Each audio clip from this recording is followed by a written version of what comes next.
Taliban have intensified their offensive against the government as well as the civilians ever since US President called off peace talks between the two sides. They don't want to see the war-torn Afghanistan thriving and becoming a vibrant democracy. Over 500 minor and major attacks were claimed by them on the election day alone. However, a negligible damage to the government and citizenry has left them frustrated, and this is the key reason they have now sought a direct intervention of Islamabad into their impending defeat. A report. Amid fears of Taliban insurgent attacks and heightened tensions, the people of Afghanistan came out to choose their president on 28 September. Although a low voter turnout was registered in the country, 1 in every 5 citizens came out for voting, defying threats and braving slew of Taliban attacks on several polling stations across the country. An ardent supporter of democracy in Afghanistan, Safiullah Safi, came out to cast his ballot in face of Taliban insurgents who had cut off his finger in 2014.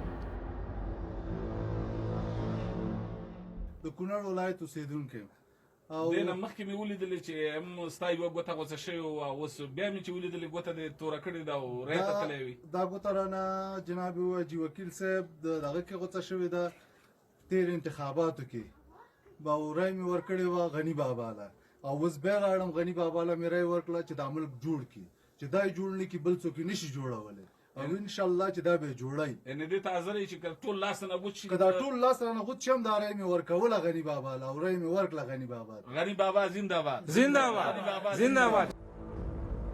At least 5 bombs went off in Afghanistan's eastern city of Jalalabad on September 28, killing 1 and wounding several others as presidential elections got underway. Another explosion was reported near a polling station in Gandhar, with a number of small-scale blasts in Kabul and Jalalabad wounding around 21 people. دغه مې د اکا زوی دی د رای دپاره تللی و شاه جامع ته ارګ ته تللی و نو هلته دا پیښه سوې ده وروره دا د ټپي دی دلته پروت دی زه یې پایواز یم. The tight security ensured Afghanistan's presidential election held in a relative calm, though several small attacks were carried out by the Taliban all across the country. Just days after the presidential election got over, agitated Taliban, after being unable to dissuade many voters from casting their ballot, carried out a high-intensity landmine blast in the northeastern Afghan province of Kapisa, killing at least 6 people. Meanwhile, another group from Taliban outfit reached out to Pakistan recently to discuss the Afghan peace talks with US Special Envoy Zalmay Khalilzad in Islamabad. The move is speculated to introduce a former player of Pakistan that had earlier raised an infiltrated terrorist who later formed a larger part of Taliban outfit in Afghanistan.